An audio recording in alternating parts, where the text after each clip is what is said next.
Whether it's in our work, our personal lives, or really any competitive field, we all crave the same thing, right? Control. We want the freedom to make our own moves, to act, not just constantly react to what everyone else is doing. Well, it turns out the secret to seizing that kind of initiative was actually written down more than 2,000 years ago. So, how do you actually do it? How do you stop being a pawn in someone else's game and start setting the rules of the board yourself? Okay, let's get into this, because the legendary strategist Sun Tzu gave us a brilliant and totally timeless playbook for this exact problem. Sun Tzu had this idea that real skill wasn't just about winning a fight. It was about controlling the fate of the entire conflict. He called it becoming the master of destiny. And this wasn't just some cool-sounding phrase. He actually laid out a very clear step-by-step method for getting this ultimate level of strategic control. What he gives us is basically a 4-part toolkit for shaping any competitive situation to your advantage. And these aren't just abstract concepts. They are concrete actions that all work together to put you in the driver's seat. Okay, first up, when you advance, you make it so they can't possibly stop you. And how do you do that? You strike their weak points. You don't waste time and energy crashing against their strongest walls. The key is to hit them where they're empty, where their defenses are thin, their morale is in the gutter, or they're just not paying attention. Second, when you need to pull back, you make it impossible for them to chase you. And the secret ingredient here is just one thing: speed. You move so fast, you create so much distance, that the enemy is just left standing there breathing your dust. This isn't just about running away, it's about protecting your resources and gaining total freedom of movement. But here's the really clever part. What if you want to fight, but your opponent is just hiding behind their defenses, refusing to engage? This brings us to Sun Tzu's third and, honestly, maybe his most important rule. His answer is pure genius. You attack something they have to rescue. You go after a vital interest, a key asset, something they absolutely, positively cannot afford to lose. That forces them to come out and fight you, but on your terms.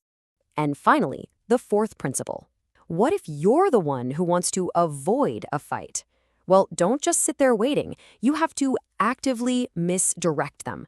Divert their attention, send them on a wild goose chase, make them think you're over here when you're really over there. It's the art of making your opponent go exactly where you want them to, which is anywhere but near you. So you see, the big takeaway is that these 4 ideas create a whole system. You can advance, retreat, force a fight, or avoid one, and you're in control the entire time. It's all about making your opponent react to your moves instead of the other way around.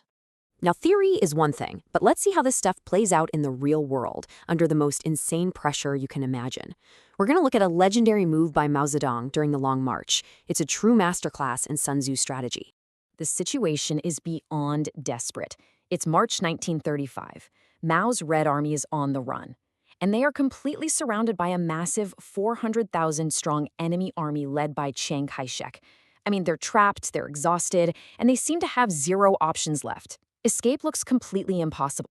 So, what was Mao's plan? His real objective was to break out to the west and get across the massive Jinsha River to safety. But to pull that off, he faked an attack in the completely opposite direction, east, toward the city of Guiyang, which was deep inside enemy territory. It was a bluff on a massive scale. So why pick Guiyang? This is where that Sun Tzu wisdom just clicks into place. Guiyang happened to be Chiang Kai-shek's temporary military headquarters. The man himself was there.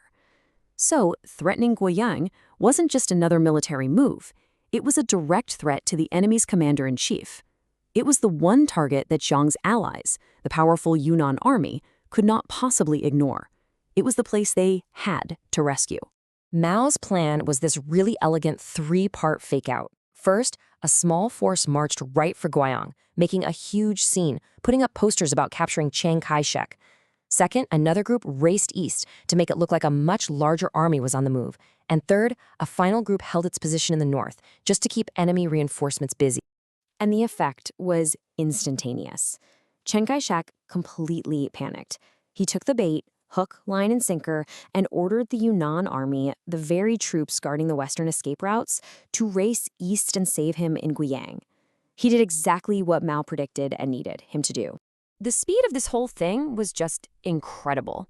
The feint starts in early April. By the end of the month, the Union army is way out of position, and the path to the west is wide open. The main Red Army pivots and just makes a mad dash for the Jinsha River. By May 9th, they're all across. They had completely escaped the trap. And just let this number sink in again. This wasn't some small skirmish.